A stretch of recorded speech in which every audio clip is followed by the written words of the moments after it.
Autism versus covert narcissism. Why they seem similar but are very different. Have you ever felt profoundly confused when someone's behavior seemed consistently detached, rigidly self-centered, or emotionally distant, but when you tried to explain it to others, nobody could quite agree on what was really going on? Perhaps you were told they were just shy, awkward, or going through something, leaving you to silently grapple with a pervasive sense of unease and misunderstanding. This feeling of being unheard or misunderstood when describing the subtle yet impactful behaviors of another person can be incredibly isolating, making you question your own perceptions and sanity. Today, we're unpacking a crucial distinction that can bring immense clarity to these confusing dynamics. Why autism spectrum disorder, ASD, and covert narcissism can look remarkably alike on the surface, exhibiting similar observable traits, but have profoundly different roots in psychology. You might observe behaviors like emotional distance, a perceived lack of empathy, intense sensitivity to certain stimuli, or feedback, or even a tendency towards social withdrawal. And in those moments, you might find yourself wrestling with a deeply unsettling question. Is this person genuinely struggling with a neurological difference, or is this a calculated form of manipulation designed to control and confuse me? Psychologists have studied this complex overlap closely, recognizing the critical need to differentiate between these two distinct psychological realities. By the end of this video, you'll understand 9 clear distinctions that will illuminate what you might be facing, providing you with the clarity you desperately need. More importantly, you'll understand why any confusion or pain you've experienced is absolutely not your fault. You are not misinterpreting. You are simply trying to make sense of behaviors that stem from fundamentally different internal worlds. Stay tuned. This could change everything you think you know about these challenging dynamics, empowering you to protect your peace and make informed decisions about your relationship. Main content. Psychologists emphasize that while autism spectrum disorder, ASD, and covert narcissism may indeed share several observable traits, leading to understandable confusion for those interacting with individuals exhibiting these characteristics, the underlying motivations and emotional mechanisms that drive these behaviors differ dramatically. It's the difference between a person who struggles to connect due to inherent neurological wiring and a person who chooses not to connect, or connects only for self-serving reasons due to a deeply ingrained personality disorder. The outward appearance might be similar, but the internal experience and the intent behind the actions are worlds apart. Understanding this distinction is not just academic, it's vital for your emotional well-being and for navigating your relationships with greater clarity. One of the most fundamental distinctions between autism and covert narcissism lies in their developmental origins and timing of emergence. Autism is classified as a neurodevelopmental condition.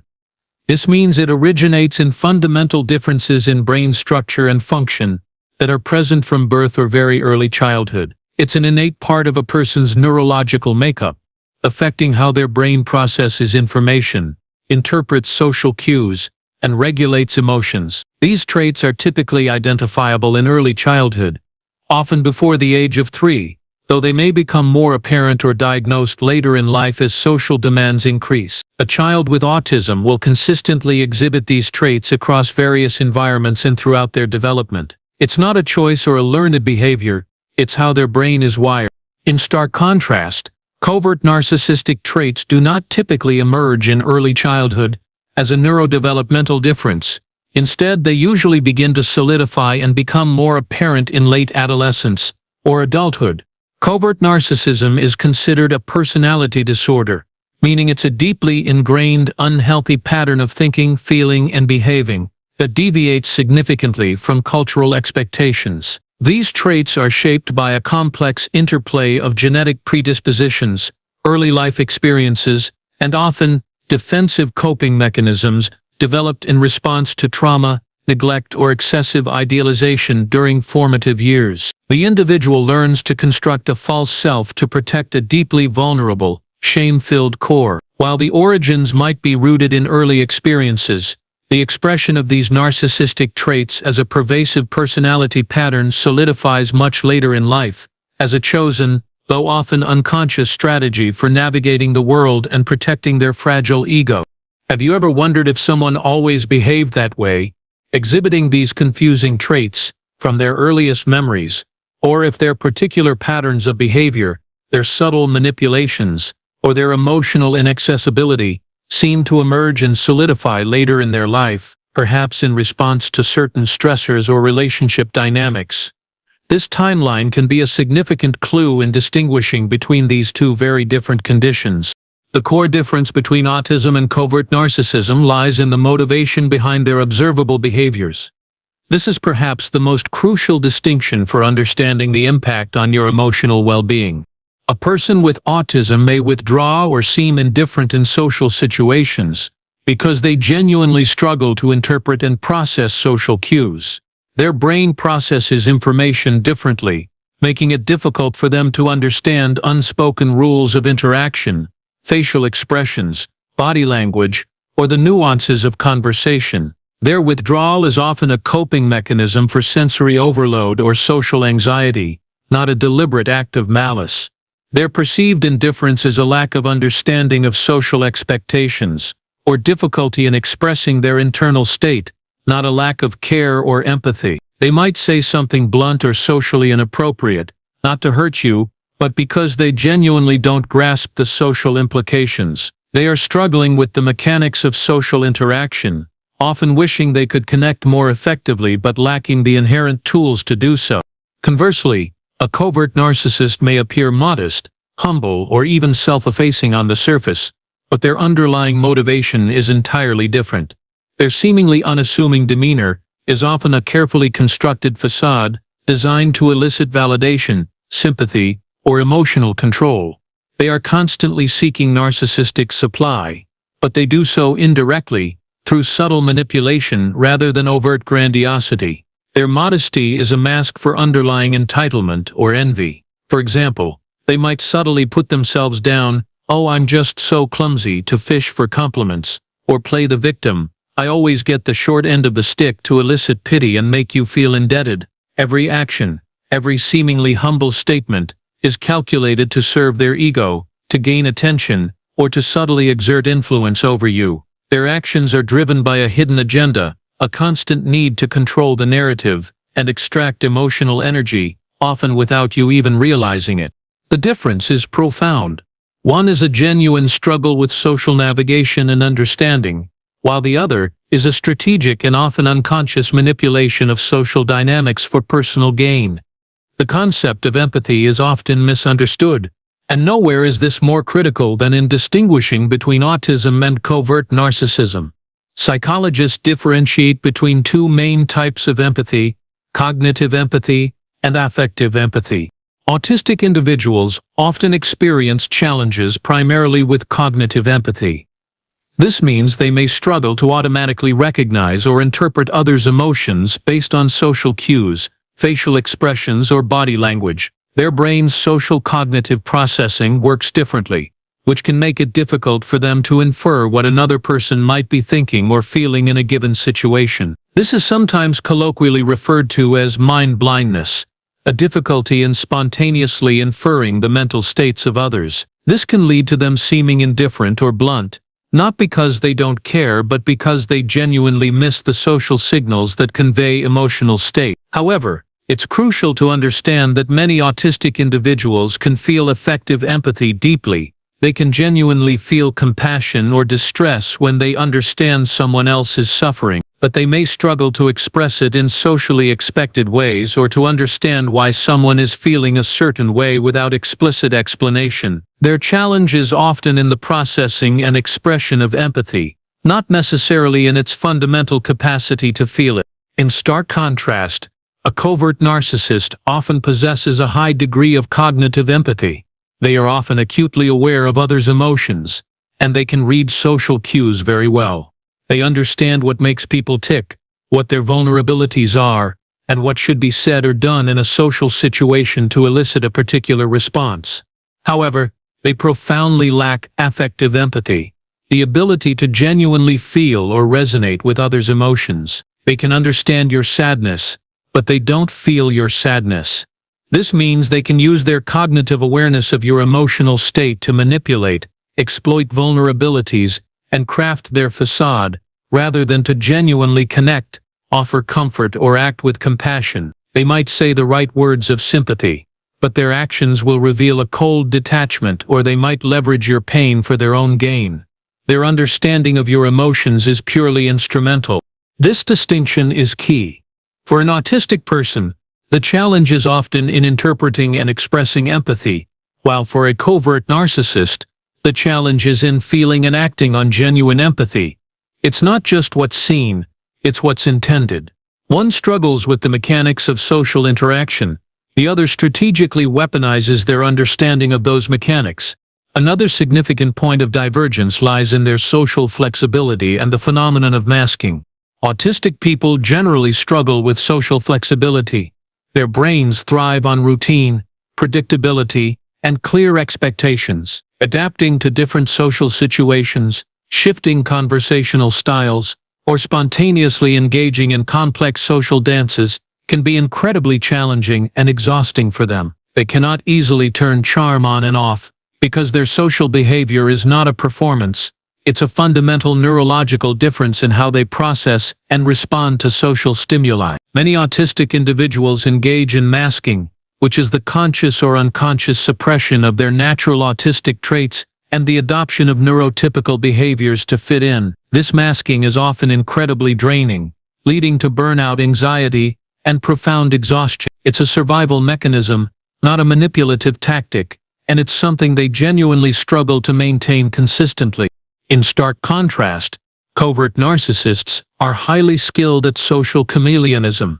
Their social behavior is a meticulously crafted performance, entirely conditional on getting their desired narcissistic supply. They can appear incredibly warm, charming, empathetic, and engaging when they are seeking admiration or trying to hook a new source of supply.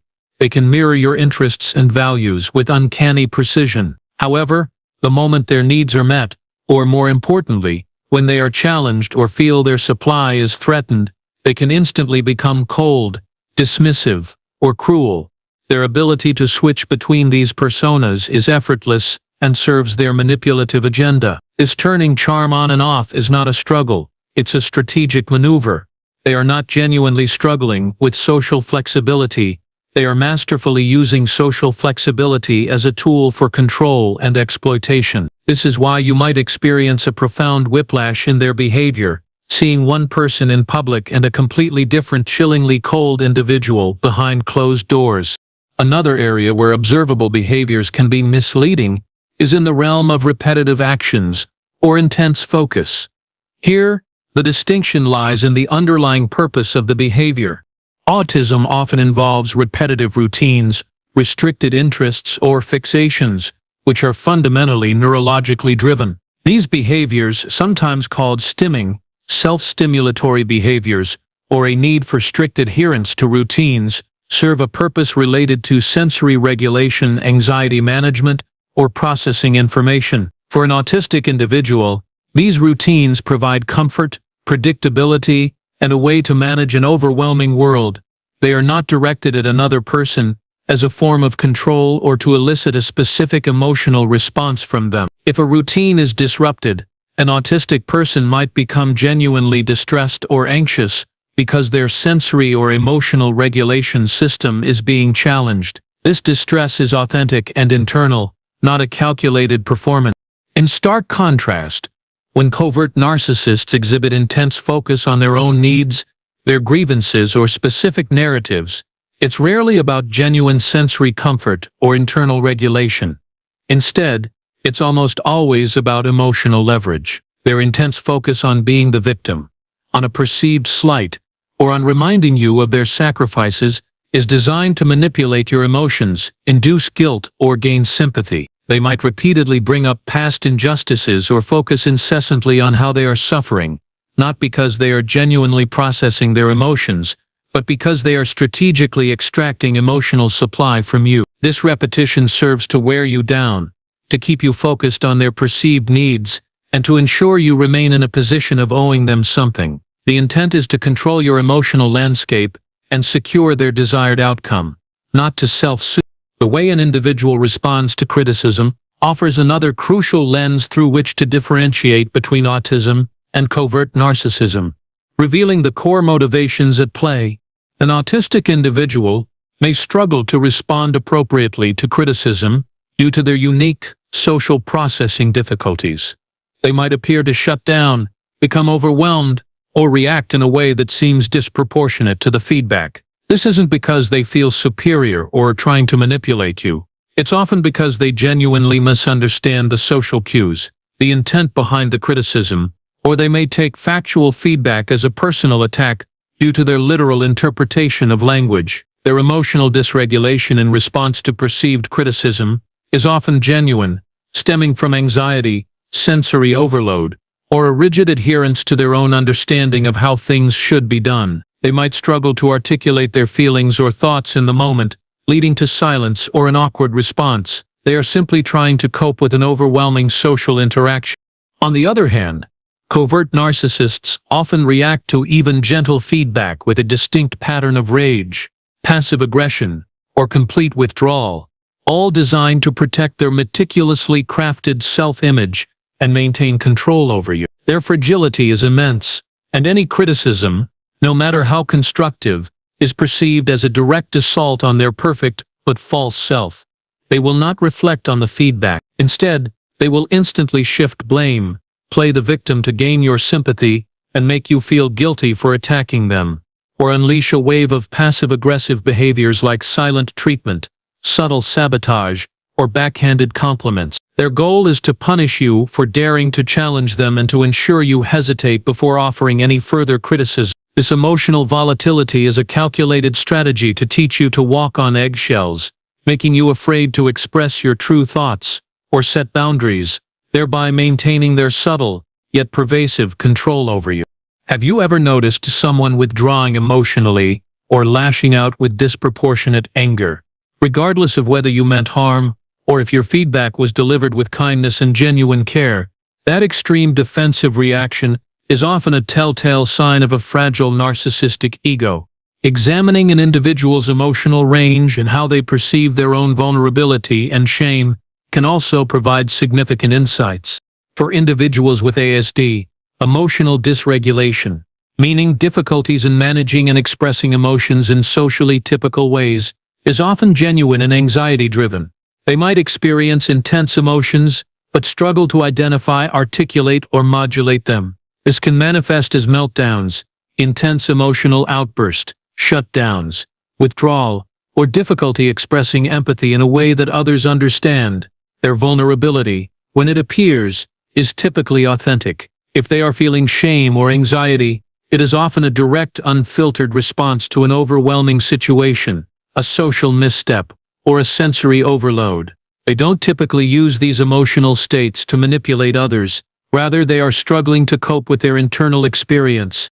In stark contrast, a covert narcissist vulnerability or shame is often a calculated masquerade designed to win sympathy, deflect blame, or avoid responsibility. They are masters of the pity play. They might feign deep sadness, self-pity, or even hint at profound shame, not because they genuinely feel it or want to process it, but because they know it will elicit a compassionate response from you. This allows them to avoid accountability for their actions. "I can't help it, I'm so broken," manipulate you into feeling sorry for them, and ultimately gain control by making you responsible for their emotional well-being. Their vulnerability is a tool, a performance carefully crafted to extract emotional labor and maintain their victim status, ensuring that you continually focus on their suffering rather than your own or their harmful behavior. The fundamental difference in their approach to relationships also lies in their core desire when engaging with others.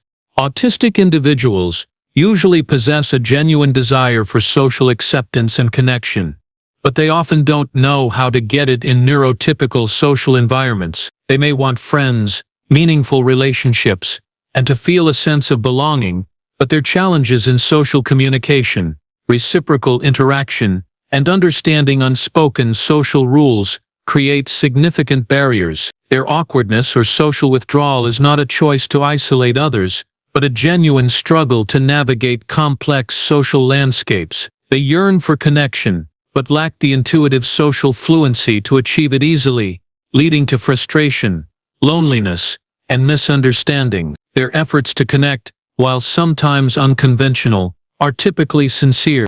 Conversely, covert narcissists do not primarily desire genuine connection or mutual understanding. Instead, their deepest need is for admiration, validation, and control. They may feign humility, modesty, or even appear self-effacing while subtly, expertly demanding recognition or reminding you of unspoken debts owed. Their interactions are always transactional, aimed at extracting something from you, be it attention, praise, emotional labor, or a sense of superiority. They don't want a partner. They want an audience or a resource. Their seeming humility is a subtle way to fish for compliments, or to make you feel guilty for not appreciating their supposed sacrifices. Every social interaction is an opportunity to reinforce their fragile ego and secure their supply, not to build a genuine reciprocal bond. It's important to acknowledge a nuanced point that can add to the complexity of these distinctions: the possibility of co-occurrence and the challenge of misdiagnosis. While the fundamental roots and motivations of autism and narcissism are distinct, life is rarely black and white. While it's rare, some autistic adults may in fact also meet the criteria for certain personality disorders, including narcissistic personality disorder, especially the vulnerable, covert subtype. This could happen if an autistic individual, facing years of social rejection, misunderstanding, or trauma, develops narcissistic traits as a maladaptive coping mechanism. The constant invalidation of their experiences, or the inability to form genuine connections, might for some lead to the development of defensive, self-aggrandizing behaviors as a way to protect their deeply wounded self. In such cases, the individual might exhibit traits from both conditions, making diagnosis even more challenging. This highlights why misdiagnosis occurs when behavior is observed without a deep understanding of the underlying motivation. Without a thorough psychological evaluation by a qualified professional who understands both neurodiversity and personality disorders, it's easy to mistake a genuine social struggle for malicious intent, or vice versa. This is why proper, comprehensive evaluation, looking at developmental history, internal experience, and consistent patterns of behavior across contexts, is absolutely essential. It protects both the autistic individual from being unfairly labeled, and the person interacting with a covert narcissist from enduring preventable abuse. Let's wrap up this crucial discussion. Autism and covert narcissism can indeed look startlingly similar on the surface, confusing and confounding those who encounter them. But as we've explored, their origins, their emotional motivations, and their interpersonal outcomes are fundamentally different. One stems from a neurological difference in how the brain processes the world, leading to genuine social struggles. The other arises from a deeply ingrained personality pattern, rooted in profound insecurity, manifesting as a pervasive, subtle manipulation, designed to extract supply and maintain control. If you felt consistently hurt, confused, or gaslit in a relationship, but the person seemed withdrawn, overly sensitive, or deceptively humble, you absolutely deserve clarity. Understanding whether you're navigating genuine neurodivergence that requires compassion and different communication strategies, or if you're experiencing calculated emotional manipulation that demands boundaries and self-protection, is a crucial step toward reclaiming your peace, your sanity, and your authentic self. This knowledge is not just empowering, it's liberating. Which of these distinctions resonated most deeply with you? Perhaps you've recognized patterns you've struggled to name. Share your experience in the comments below. Your story matters, and your insights can illuminate the path for others. If this video helped you see things more clearly, if it brought a sense of validation or understanding, please like, share, and subscribe. Sharing these tools for awareness can lead to the first real, profound steps toward freedom for countless individuals trapped in similar confusing dynamics. You are not alone, and gaining this clarity, recognizing these distinctions, is your very first, most powerful act of self-care.